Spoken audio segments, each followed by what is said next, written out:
जीवित पुत्रिका व्रत कथा।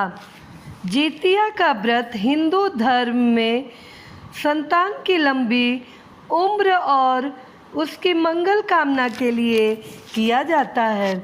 माना जाता है कि इस व्रत को जो भी माँ करती है उनकी संतान को लंबी उम्र और जीवन भर दुख और तकलीफ से सुरक्षा मिलती है। जो कोई भी स्त्री इस व्रत की कथा सुनती है उसे कभी भी अपनी संतान के वियोग का सामना नहीं करना पड़ता है। अब आइए श्रवण करते हैं जीवित पुत्रिका व्रत कथा। सुखनी और दुखनी दो बहनें थीं। सुखनी अपने नाम के अनुसार सुखी थी और दुखनी अपने नाम के अनुसार दुखी। दोनों एक ही पिता की संतानें थीं, लेकिन उनकी माताएं अलग अलग थीं। दोनों ने राजघराने में जन्म लिया था, लेकिन दोनों की किस्मत अलग अलग थी। राजा की एक रानी थी जिनसे काफ़ी समय बाद एक पुत्री का जन्म हुआ। राजा और पूरे राजमहल में खुशियां फैल गई, लेकिन यह खुशियां अल्पकालिक साबित हुई। पुत्री के जन्म के बाद रानी का स्वर्गवास हो गया, जिससे महल में मातम छा गया और राजा को अपनी पुत्री से नफरत हो गई, क्योंकि वह मानते थे कि उसकी वजह से उनकी रानी उन्हें छोड़कर चली गई। इसलिए उन्होंने उसे अभागन कहकर उससे दूरी बना ली। राजा ने कहा कि वह कभी इस लड़की की शक्ल भी नहीं देखेगा। महल के सभी लोग और दास दासियां उस बच्ची के प्रति हमदर्दी दिखाने लगे। उन्होंने उसे दुखनी कहना शुरू कर दिया, क्योंकि वह जन्म से ही दुखी थी। राजा के मंत्रियों ने उन्हें समझाया कि बच्ची का इसमें कोई दोष नहीं है, उसकी माँ चली गई है और राजा ने भी उसे छोड़ दिया है, तो उसका क्या होगा। लेकिन राजा ने किसी की नहीं सुनी। दुखनी को दासियों के हवाले छोड़ दिया और खुद दूसरी शादी कर ली। दूसरी रानी महल में आई और समय धीरे धीरे बीतता गया। दूसरी रानी भी गर्भवती हो गई और उसने एक लड़की को जन्म दिया। महल में खुशियां मनाई गई। राजा भी बहुत खुश थे। उस लड़की का नाम सुखनी रखा गया, क्योंकि उसके आने से महल में बहुत खुशियां आ गई थीं। राजा और रानी दोनों ही बहुत खुश थे। जब रानी की अपनी बेटी हो गई तो वह दुखनी से और भी नफरत करने लग गई। राजा भी उसे अर्थात दुखनी को देखना पसंद नहीं करते थे। बिना माँ की बच्ची राजा और रानी की उपेक्षा की शिकार बन गई थी। धीरे धीरे दोनों बच्चे बड़े हो रहे थे। सुखनी भी दुखनी को पसंद नहीं करती थी। सुखनी हमेशा अच्छा खाना खाती, अच्छे कपड़े पहनती और एक राजकुमारी की तरह जिंदगी जीती थी। दूसरी ओर दुखनी बेचारी जो भी मिलता वही खा लेती और सौतेली माँ की डांट सुनती। कितना भी अच्छा कर ले फिर भी उसे केवल ताने ही मिलते कि जन्म लेते ही अपनी माँ को खा गई। धीरे धीरे सुखनी और दुखनी दोनों बहनें बड़ी हो गई और विवाह के योग्य हो गई। अब राजा के सलाहकारों ने दुखनी के विवाह की बात की तो राजा ने कहा, हाँ, विवाह तो मुझे करना है। वैसे भी उस अभागन को इस राज से बाहर भेजना है, वो मेरे राज पर बोझ है। राजा ने कभी भी अपनी बड़ी पुत्री को प्यार के बोल नहीं बोले थे। अब राजा ने रानी से विचार विमर्श किया कि दुखनी का विवाह करना है, तो रानी ने कहा, देखिए महाराज, दुखनी और सुखनी में 2 साल का अंतर है। दोनों विवाह के योग्य हो गई हैं, लेकिन हमारी सुखनी का भी विवाह करना है। रानी की बात सुनकर राजा कहने लगे, मेरी समझ में नहीं आ रहा कि दुखनी के लिए कैसा वर ढूंढूं, क्योंकि मुझे तो दुखनी से कोई लगाव नहीं है। वह कुलच्छड़ी है। मेरे घर में जो कुछ भी बुरा हुआ है उसकी वजह से ही हुआ। उसने जन्म लेते ही अपनी माँ को खा लिया। जो रानी मुझे जान से प्यारी थी वह मुझे छोड़कर चली गई। अगर दुखनी किसी दूसरे घर भी जाएगी तो वहाँ भी उसका बुरा साया पड़ेगा और उनके साथ भी कुछ बुरा हो सकता है। मैंने तो आज तक दुखनी का चेहरा नहीं देखा और कभी देखूंगा भी नहीं, लेकिन विवाह तो मुझे करना ही पड़ेगा। यहाँ से तो उसे विदा करना ही पड़ेगा। सौतेली माँ कहने लगी, महाराज, दुखनी की शादी किसी गरीब मजदूर के यहाँ कर दीजिए। अगर वह किसी राजमहल में जाएगी तो वहाँ भी बुरा हो जाएगा। सब लोग हमें ही दोष देंगे कि ऐसी अपशगुनी बेटी को हमारे यहाँ क्यों भेजा। जब सब पहले से पता था तो उसकी शादी हमारे राजमहल में क्यों की। इसलिए इसे कहीं गरीब के घर में दे दीजिए और मेरी सुखनी के लिए अच्छा कोई राजकुमार ढूंढिए। रानी की बात राजा को सही लगी। राजा राजमहल में आया और अपने मंत्रियों के साथ विचार विमर्श करने लगा। जो मंत्री था वह बड़ा ईमानदार था और राजा के प्रति बहुत सहानुभूति रखता था, लेकिन राजा उसकी भी कोई बात सुनने को तैयार नहीं था, क्योंकि मंत्री को दुखनी से बड़ी सहानुभूति थी और वह उसे राजा की अनुपस्थिति में अपनी बेटी की तरह मानता था। लेकिन राजा के मन में सिर्फ यह विचारधारा थी कि दुखनी अपशगुनी है और वह कहीं भी सही नहीं रह सकती। जहाँ भी जाएगी वहाँ सब बुरा ही करेगी। राजा के मन में एक दृढ़ धारणा थी, लेकिन मंत्री जी की बात राजा के सामने नहीं मानी गई। इसलिए नाई और पंडित को बुलवाकर दोनों बहनों के लिए राजा ने जैसा वर बताया वैसा ढूंढने के लिए भेज दिया। नाई और ब्राह्मण दुखनी के प्रति गहरी सहानुभूति रखते थे। पूरी प्रजा भी दुखनी के प्रति हमदर्दी महसूस करती थी, लेकिन राजा के डर के कारण कोई कुछ बोल नहीं सकता था। बेचारे नाई और ब्राह्मण दुखी मन से चल दिए। राजा ने जैसा वर बताया था उसी तरह का ढूंढने के लिए वे राज के काफ़ी दूर एक गांव में पहुँचे। गांव ठीक ठाक था, लेकिन एक नदी के किनारे एक झोपड़ी थी। एक बूढ़ी औरत बाहर चबूतरे पे बैठी अपने बालों में कंघी कर रही थी। वह बहुत बूढ़ी थी, उसका घर भी बिखरा हुआ था। नाई और ब्राह्मण जब उसके पास पहुँचे तो पूछने लगे, मैया, तुम्हारे घर में कौन कौन है? बूढ़ी औरत ने उत्तर दिया, बेटा, हम तो गरीब लोग हैं, मजदूरी करके पेट पालते हैं। मेरा एक बेटा है जो मजदूरी करता है और जितना कमाता है उससे ज़्यादा उड़ा देता है, क्योंकि उसका काम मन में नहीं लगता। मैं भी जितना कर सकती हूँ करती हूँ।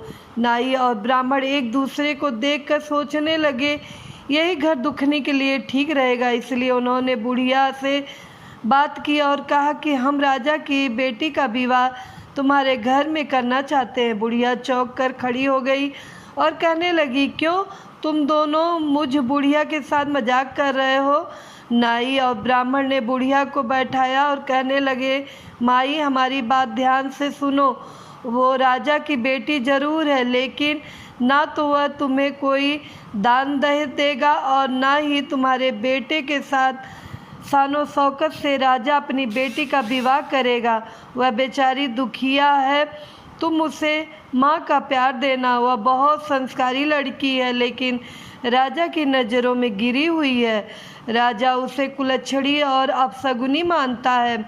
हे मैया, पूरी प्रजा को उससे बहुत सहानुभूति है, लेकिन यदि वह तुम्हारे घर आएगी तो तुम्हारा घर स्वर्ग बना देगी। वह बहुत अच्छी लड़की है, लेकिन राजा के खिलाफ कोई बोलने की हिम्मत नहीं कर सकता। बुढ़िया माई कहने लगी, ठीक है बेटा, मेरे बेटे का तो विवाह होना ही मुश्किल है। कौन अपनी बेटी मेरे बेटे के लिए देगा। मुझे तो इसी में खुशी है कि मेरे बेटे का विवाह हो जाएगा।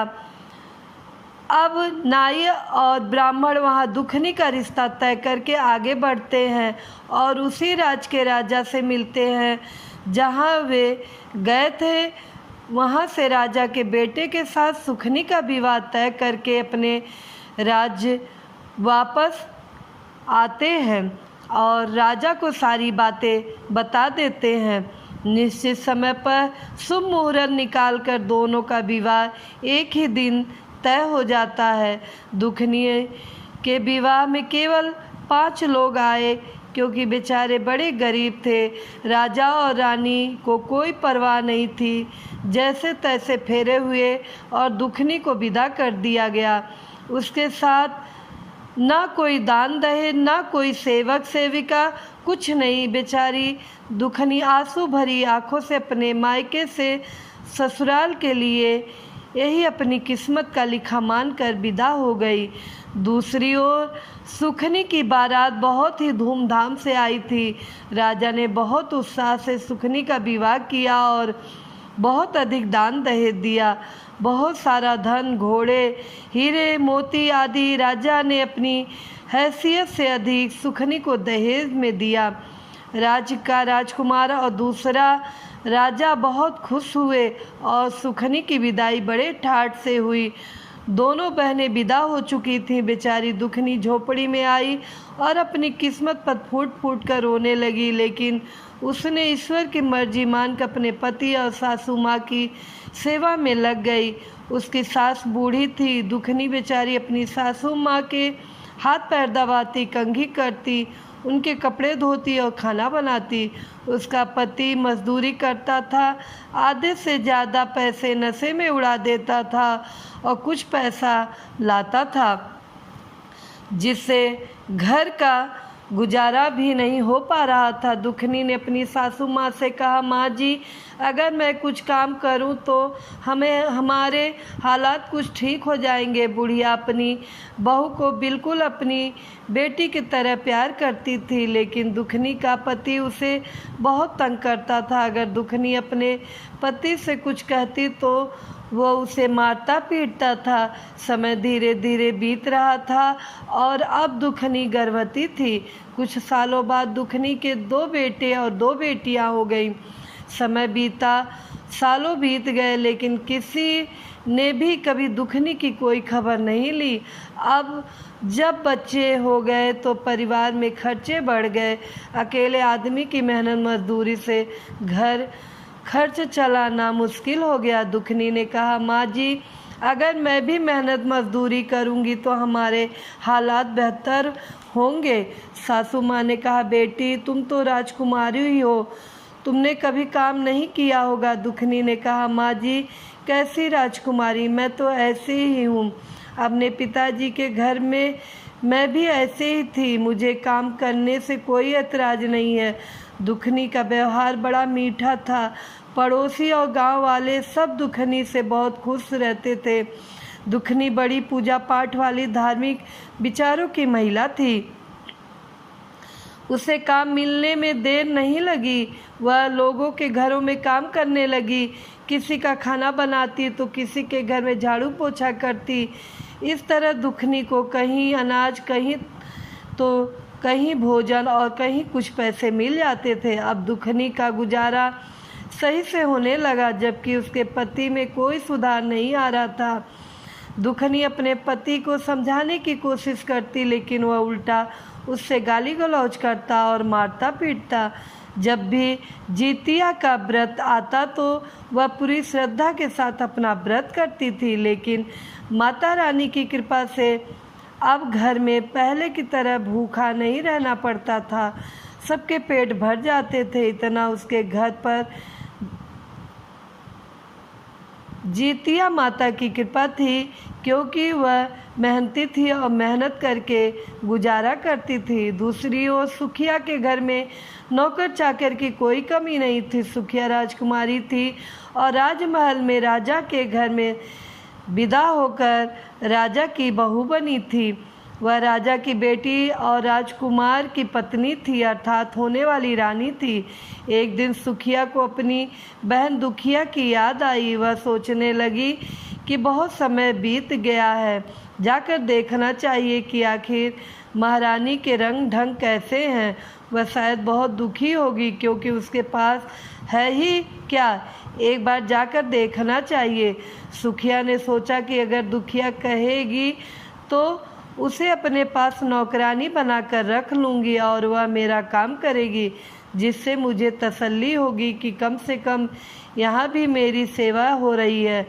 सुखिया को अपनी राजसी जीवन पर बड़ा गर्व था। सुखिया दुखिया के घर गई। दुखिया ने अपनी बहन को देखा तो बहुत खुश हुई।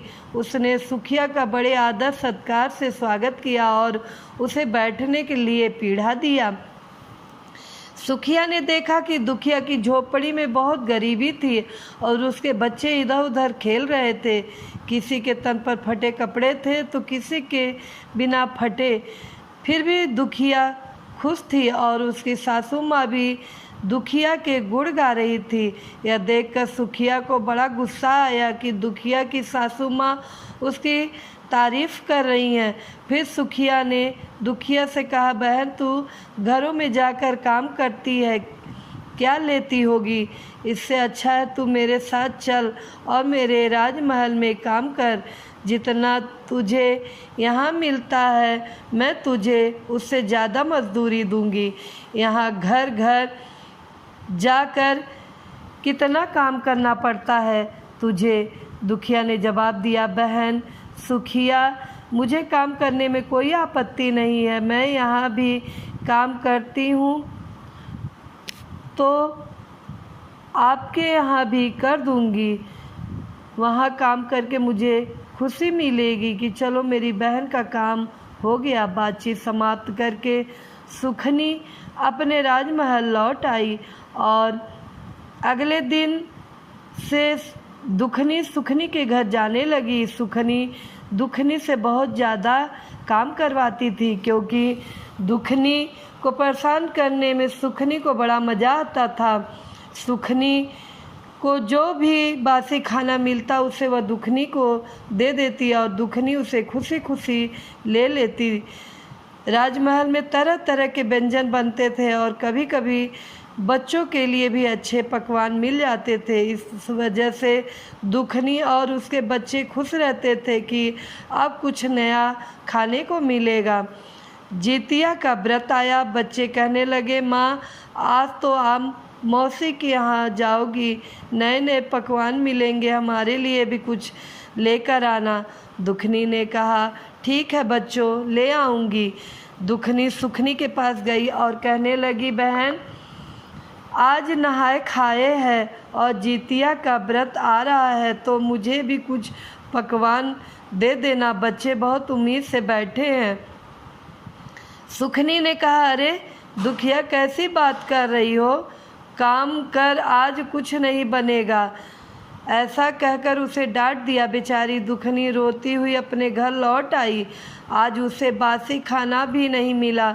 दुखनी रोती हुई घर आई तो बच्चे बोले, माँ आज मौसी ने कुछ नहीं दिया। दुखनी ने कहा, नहीं बेटा।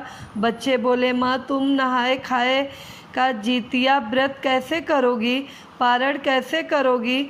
दुखनी की आंखों में आंसू आ गए, लेकिन वह कुछ नहीं बोली और कहा, बेटा जैसे भगवान चाहेंगे वैसे रह लूँगी।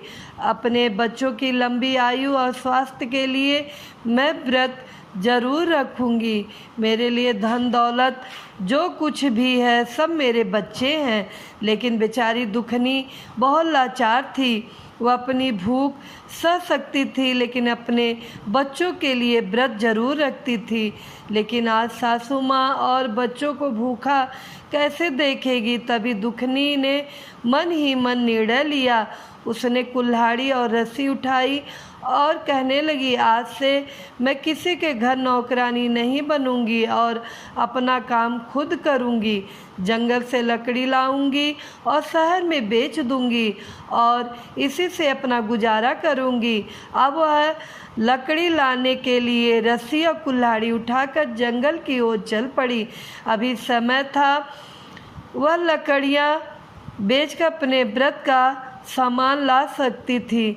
बेचारी जंगल की तरफ सच्चे मन से जीतिया माता का नाम लेते हुए बच्चों की लंबी उम्र की कामना करती हुई मन ही मन रोती जा रही थी। अपनी बेबसी और लाचारी पर चलते हुए उसने देखा कि जंगल के अंदर एक गाय है जो प्रसव पीड़ा से बहुत दुखी हो रही थी। गाय का प्रसव नहीं हो पा रहा था और वह बहुत परेशान नजर आ रही थी।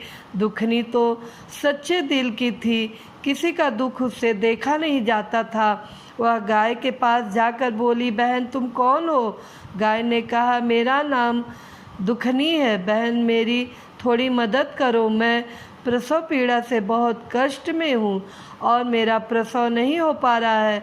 दुखनी बेचारी गौ माता को सहलाकर उसकी कमर पर प्यार से हाथ फेरा।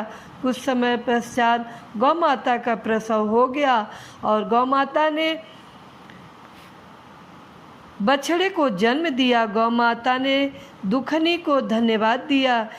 यह तो दुखनी की परीक्षा थी, लेकिन वह इससे अनजान थी। दुखनी ने गौ माता से कहा, बछड़े का ध्यान रखो और मुझे अभी लकड़ी लेने जाना है।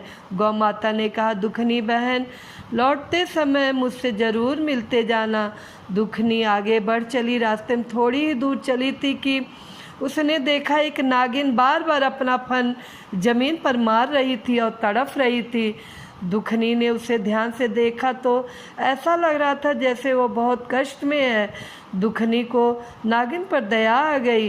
वह उसके पास गई और बोली, नागिन बहन तुम इतनी परेशान क्यों हो? नागिन ने जवाब दिया, तुम कौन हो? मुझे देखकर तो लोग डर कर भाग जाते हैं और तुम मेरे पास आ रही हो। दुखनी ने कहा, नागिन बहन मुझे डरने की क्या ज़रूरत है? अगर तुम मुझे डस भी लोगी तो क्या होगा? मेरे बिना यह दुनिया नहीं रुकेगी और अगर मैं मर भी गई तो धरती पर एक बोझ कम हो जाएगा। मैंने कभी किसी का प्यार नहीं पाया, माँ बाप के प्यार के लिए तरसती रही और यहाँ भी कभी पति का प्यार नहीं मिला जिससे माँ बाप का प्यार भूल जाऊँ। दुखनी नागिन से कहने लगी, वह भी बस मतलब से बात करता है, जो कमाता है उसका आधा नशे में उड़ा देता है। ना बच्चों से मतलब है ना ही मुझसे। जब उसका मन करता है तब घर आता है, नहीं तो नशे करके पड़ा रहता है। नागिन ने कहा, बहन दुखिया तुम्हारी बातें सुनकर बड़ा दुख हुआ। मैं क्या करूं? मेरी यह केचुली नहीं उतर रही है। लोग मुझे देखकर पत्थर मारते हैं और डरते हैं, लेकिन तुम मेरे पास आ गई हो। मेरी यह केचुली उतारने में मेरी मदद करो। नागिन की बात सुनकर दुखनी ने उसकी केचुली उतार दी। नागिन की तो जैसे सोने की काया हो गई। नागिन इधर उधर बड़े लचीलेपन से चलने लगी। नागिन ने कहा, बहन दुखनी तुम बहुत अच्छी हो। रास्ते से जब वापस जाओ तो मुझसे मिलकर जाना। नागिन की मदद करने के बाद दुखनी वहाँ से आगे बढ़ चली। जंगल के अंदर उसने देखा कि उस भयानक जंगल में एक बूढ़ी माई बैठी हुई थी। वह स्वयं जीतिया माता थी जो दुखनी की परीक्षा लेने आई थी कि वह अपनी परीक्षा में पास होती है या नहीं। भगवान की माया को भगवान ही जाने। दुखनी ने देखा बूढ़ी माई बहुत परेशान बैठी थी। वह बूढ़ी माई कहने लगी, अरे बेटी तुम कौन हो और इस जंगल में तुम क्या कर रही हो? दुखनी ने जवाब दिया, माँ जी मैं यहाँ लकड़ी काटने आई हूँ, लेकिन आप इस घने जंगल में क्या कर रही हैं? जीतिया माता ने कहा, बेटी मैं तो यहाँ झोपड़ी बनाकर रहती हूँ। मेरे पैरों में बहुत दर्द हो रहा है, चलने में दिक्कत हो रही है। क्या तुम मुझे मेरी झोपड़ी के अंदर तक ले जा सकती हो? दुखनी ने कहा, ज़रूर माँ जी। और उसने जीतिया माई को कंधे का सहारा देकर उठाया। अंदर एक चारपाई पड़ी हुई थी। दुखनी ने जीतिया माई को चारपाई पर बिठा दिया। जीतिया माई ने खुले बाल उलझे हुए थे और उनका रूप डरावना लग रहा था। मक्खियाँ उनके चेहरे पर भिनभिना रही थीं। जीतिया माई ने कहा, बेटी मेरे पैरों में बहुत दर्द हो रहा है। दुखनी ने जवाब दिया, कोई बात नहीं माँ जी, मैं अभी आपके पैरों की मालिश करती हूँ। दुखनी ने जीतिया माई के हाथ और पैरों की अच्छे से मालिश की। फिर जीतिया माई ने कहा, बेटी मुझे नहाए हुए कई दिन हो गए हैं, मेरे बाल उलझ गए हैं और सिर में जुएँ पड़ गई हैं। दुखनी ने कहा, माँ जी मैं अभी आपकी सफाई कर देती हूँ। उसने जीतिया माई को नहलाया, उनके बालों में कंघी की और जुएँ भी साफ कर दी। जीतिया माई को नींद आने लगी और दुखनी ने उसका सिर अपनी गोद में रख लिया। कुछ समय बाद जीतिया माई सो गई। यह सब माँ की लीला थी। वह दुखनी के मन की स्थिति को जानती थी। शाम होने को थी, सूरज छिपने वाला था। दुखनी के मन में यह नहीं था कि उसे लकड़ी बेचकर घर ले जाना है। वह बस यही सोच रही थी कि माँ ने उसे कितना प्यार दिया है। आज उसे अपनी माँ का प्रेम महसूस हो रहा था। माँ के लिए वह तरसती थी। उसे लग रहा था जैसे जीतिया माई ही उसकी माँ है। जब जीतिया माई की आँख खुली तो उन्होंने कहा, अरे बेटी मैं तो सो गई थी, तूने मुझे जगाया क्यों नहीं? और देर शाम हो गई है, अब तो घर लकड़ी लेकर कैसे जाएगी बेटी?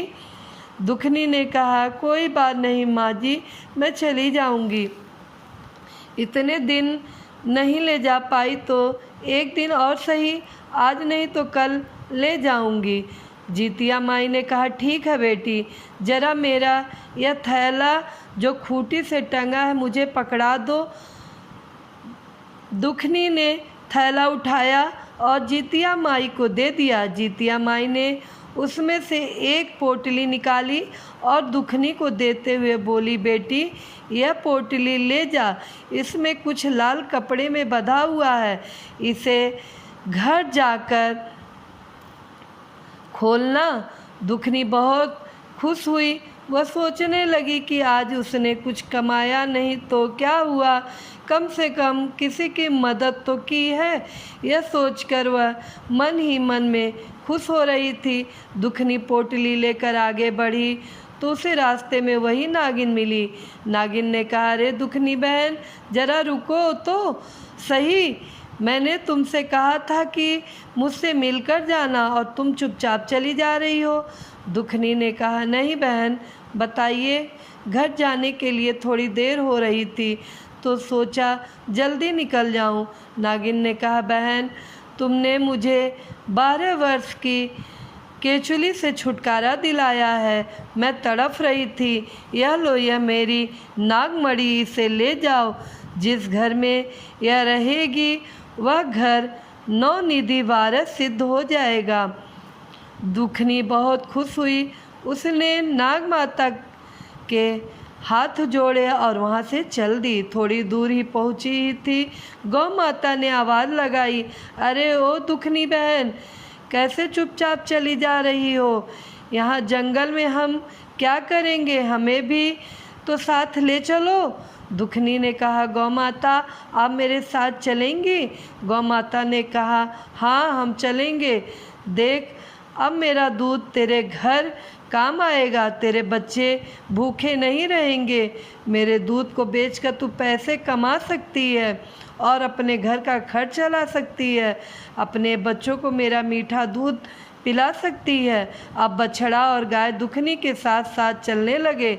दुखनी आगे आगे, पीछे पीछे बड़ी सुंदर सी सफ़ेद रंग की गाय और छोटा सा बछड़ा चल रहे थे। उनके गले में बंधी हुई घंटी टन टन बज रही थी। वह बड़े आराम से जा रहे थे। जब दुखिया अपने घर पहुंची तो दुखनी की सास बैठी हुई उसका इंतज़ार कर रही थी। कहने लगी, अरे बहू दुखनी, आज तो बहुत समय लगा दिया बेटा, सुबह से तू भूखी थी और आज तूने कुछ खाया भी नहीं है। आज नहाकर खाना खा ले, कल तेरा निर्जल व्रत रहेगा। परसों तुझे पारण भी करना है। तू कैसे करेगी बेटा? नवमी के दिन वह अपनी सासू माँ से बोली, माँ जी आप चिंता मत करो, मुझे तो लगा ही नहीं कि मैंने कोई व्रत रखा है। मेरे शरीर में तो अजीब सी ताकत का एहसास हो रहा है। मुझे नहीं लग रहा है कि मैं आज इतनी परेशान थी। आज तो मुझे बहुत हल्का खुशी महसूस हो रही है। जब वह घर आई तो उसने सारी बात अपने सासू माँ को बताई। उसकी सासू माँ बोली, बेटा आज तुमने तो यह बहुत अच्छा काम किया। फिर उसकी सासू माँ ने चौके को लीप दिया और एक दिया जला दिया। दुखनी ने वहाँ पर लाल पोटली रख दी। जैसे ही दुखनी ने लाल पोटली खोली, उसमें से सोना, चांदी, हीरे, मोती निकलने लगे। यह देखकर दुखनी और उसकी सास की आंखें फटी की फटी रह गईं। बाहर गाय रंभा रही थी। दुखनी बाल्टी लेकर गई तो गाय ने बाल्टी भरकर दूध दिया। सब लोग बहुत खुश हुए। शाम को जब दुखनी का पति मजदूरी करके आया तो उसने देखा कि घर के बाहर गाय बंधी हुई है और अंदर बड़ी रोशनी चमक रही है, क्योंकि वहाँ नागमणि रखी हुई थी। वह बहुत हैरान हुआ और कहा, अरे यह क्या है? दुखनी ने अपने पति को सारी बात बताई कि फिर उसका पति दुखनी से माफ़ी मांगने लगा और कहने लगा, दुखनी तुम तो साक्षात लक्ष्मी हो और मैंने आज तक तुम्हारी कदर नहीं की। तुम्हारे दुख को समझने में असफल रहा, मुझे माफ़ कर दो। दुखनी ने कहा, कोई बात नहीं है स्वामी, देर आए दुरुस्त आए। लेकिन मैं इस बात से खुश हूँ कि अब तुमने मेरी अहमियत समझ ली। अब हमारे पास इतना धन है कि हम अपना अच्छा सा काम शुरू कर सकते हैं। उसका पति भी खुश हो गया, क्योंकि अब उसे मजदूरी नहीं करनी पड़ेगी। वह गरीबी से तंग आकर नशा करता था, क्योंकि अपने बच्चों की भूख नहीं देख पाता था और उसका गुस्सा दुखनी पर उतरता था। वह दिल का बुरा नहीं था। अब दुखनी ने कहा, चलो कुछ धन ले लो और बाजार से जीतिया माता के व्रत की तैयारी के लिए सामान दिलाकर आओ। दोनों बाजार गए और सामान लेकर आए। अब दुखनी के घर में जोर शोर से जीतिया व्रत की तैयारी होने लगी। 2 दिन बीत गए और दुखनी काम पर नहीं गई। सुखनी को बड़ा आश्चर्य हुआ। वह सोचने लगी कि दुखनी को क्या हो गया है जो अब तक नहीं आई। सुखनी दुखनी के घर गई और कहने लगी, अरे दुखनी तुम काम पर क्यों नहीं आ रही हो? दुखनी ने कहा, अरे बहन मुझे अब किसी के घर काम करने की ज़रूरत नहीं है। अगर तुम्हारा मन करे तो तुम ही मेरे घर काम करने आ जाया करो। सुखनी ने देखा तो उसकी आंखें फटी की फटी रह गई। दुखनी के घर में हर सुख सुविधा की चीज़ें मौजूद थीं और घर बनाने के लिए मिस्त्री से बात चल रही थी। सुखनी को यह सब देखकर विश्वास नहीं हुआ। वह सोच में पड़ गई कि दुखनी को इतना धन कहाँ से मिल गया। वह गुस्से में बोली, दुखनी सच सच बता, यह सब कहाँ से चोरी करके लाई है? नहीं तो मैं राजा से शिकायत करके तुझे कारागार में डलवा दूंगी। बेचारी दुखनी डर गई, क्योंकि वह सीधी सादी थी। कहने लगी, सुखनी बहन मैंने कोई चोरी नहीं की है। मुझ पर तो जीतिया माता का आशीर्वाद है। उनकी कृपा से ही मेरी समस्या हल हुई है। दुखनी से सुखनी ने कहा, मुझे पूरी बात बताओ। अब सुखनी के मन में लालच आ गया था और जब दुखनी ने अपनी कहानी सुनाई तो उसे भी धन पाने की लालसा जाग उठी। वह बोली, मैं भी जंगल में जाऊंगी और जीतिया माता से धन लेकर आऊंगी। अब सुखनी अपने घर आ गई, लेकिन उसे चैन नहीं मिला। किसी तरह उसने रात बिताई और सुबह उठते ही कुल्हाड़ी और रस्सी लेकर जंगल की तरफ चल दी। उसकी सास ने बोला, अरे बहू कहाँ जा रही हो? बोली, माँ जी बाद में बताऊंगी, मैं कुछ धन लेने जा रही हूँ। उसकी सास कहने लगी, अरे बेटी, मेरे घर में भगवान के दिया हुआ सब कुछ है, हमें और धन की क्या ज़रूरत है। वह बोली, नहीं माँ जी, आप मुझे करने दो जो मैं करने जा रही हूँ। वह अपनी सासू माँ की बात अनसुनी करके जंगल की तरफ चल दी। जंगल में चलती जा रही थी। जंगल में कुछ अंदर गई तो देखा एक गाय प्रसव पीड़ा से करा रही थी। वह बोली, अरे बहन, तुम कौन हो, जरा मेरी मदद कर दो, मैं दर्द से बेहाल हो रही हूँ, मेरा प्रसव काल है, मुझसे दर्द बर्दाश्त नहीं हो रहा। गौ माता की बात सुनकर सुखनी कहने लगी, अरे तुझे क्या मैं दासी दिखाई देती हूँ? मैं सुखनी हूँ, इस राज के राजा की बहू। हमारे यहाँ दास दासियाँ काम करते हैं और तुम मुझसे काम करने के लिए बोल रही हो। वह गाय को दुत्कार के आगे चली गई। आगे कुछ दूर चलती है तो उसे वही नागिन जो अपना फन धरती पे पटक रही थी दिखाई देती है। तो वह नागिन कहती है, अरे बहन, जरा मेरी मदद कर दो। सुखनी पहले तो नागिन को देखकर डर जाती है और कहती है, मुझे डस लेगी और मैं तेरी मदद कर दूं? अरे सांप को जो दूध पिलाता है उसी को वह डस लेता है, मैं तेरी मदद नहीं करूंगी। और वह एक पत्थर उठाकर नागिन को मार देती है और आगे चल देती है। आगे चलते चलते जब काफ़ी अंदर जंगल में चली जाती है तो वहाँ उस बूढ़ी माई को ढूंढती है। ढूंढते ढूंढते काफ़ी परेशान हो जाती है और शाम होने को होती है तो देखती है कि एक बुढ़िया माई की झोपड़ी दिखाई दे रही है और एक पेड़ के नीचे बड़ा सा बट वृक्ष है। उसके नीचे जो एक बुढ़िया बैठी है, बड़ी गंदी सी बुढ़िया थी, मुंह पर मक्खियाँ भिनक रही थी, बाल उलझे हुए थे, जिसे देखकर वह नाक मुंह सिकोड़ने लगती है। बुढ़िया माई सुखिया से कहती है, अरे बिटिया, तुम कौन हो बेटी, ज़रा मुझसे मेरी झोपड़ी के अंदर पहुंचा दो, क्योंकि मेरे हाथ पैर बड़ा दर्द है, इसलिए मुझे अंदर बैठा दे। काफ़ी दिनों से मैं नहाई नहीं हूँ, मुझे थोड़ा नहला दो और मेरे सिर के जुएँ निकाल दो, ज़रा मेरे सिर की सफाई भी कर दो। तो सुखनी कहती है, अरे वाह बुढ़िया, तुझे क्या मैं दासी नज़र आती हूँ जो तेरी इतनी सेवा करूँगी? मेरे घर में दास दासियाँ हैं और तू मुझ पर हुक्म चला रही है।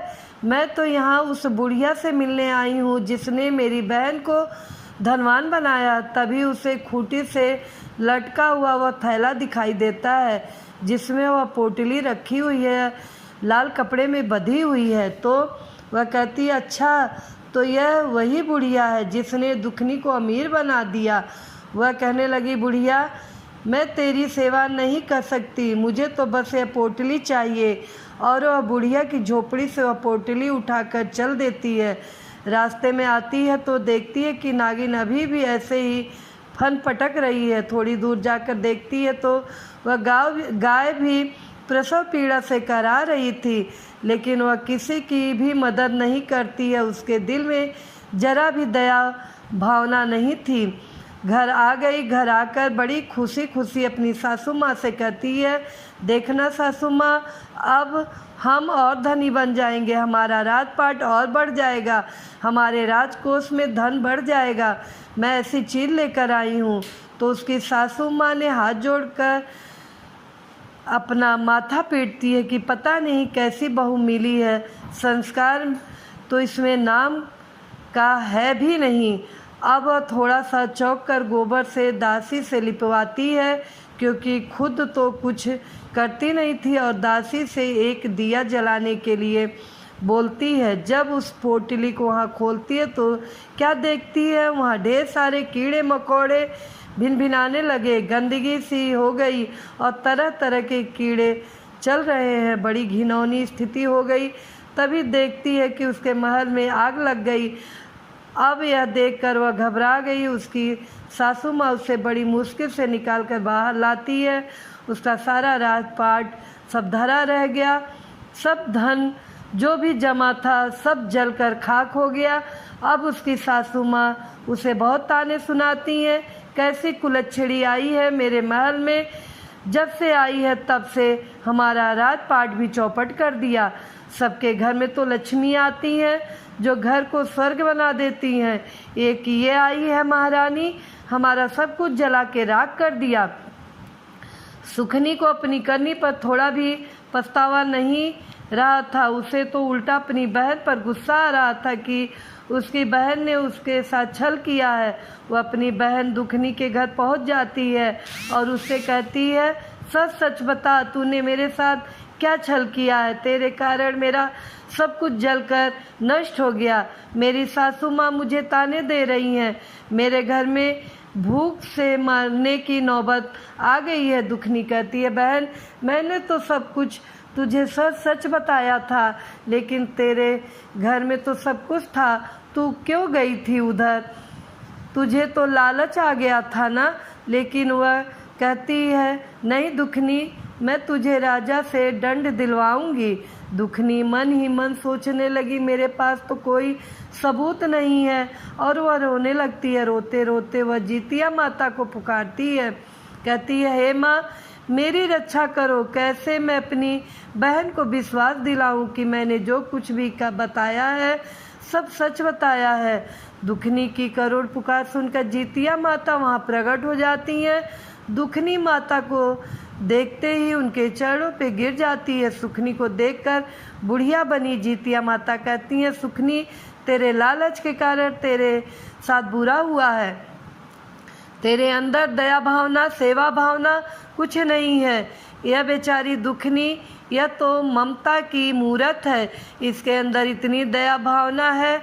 भगवान तो उसी पर प्रसन्न होते हैं जो दिल के सच्चे होते हैं। लेकिन सुखनी, तेरे मन में तो कपट है। तू तो दूसरों के को देखकर खुश नहीं है, इसलिए तुझे सजा मिलनी है। तुझे तेरी करनी का फल मिला है और दुखनी को उसके पूजा का फल मिला है। यह देखकर अब दुखनी जैसे रो रही थी तो सुखनी भी माता के चरणों में गिर पड़ती है। उसे अपनी करनी पर पछतावा होने लगता है। माता से क्षमा याचना करने लगती है और कहती है, माता, मुझे माफ़ कर दो, मुझसे बहुत बड़ी गलती हो गई है। तब माता ने दुखनी से कहती हैं, माता, मेरी बहन को माफ़ कर दो। तो माता रानी सुखनी से कहती हैं, देखो, तू दुखनी का कितना बुरा चाहती थी, लेकिन दुखनी अभी भी तेरा सुख चाहती है। माता उसे भी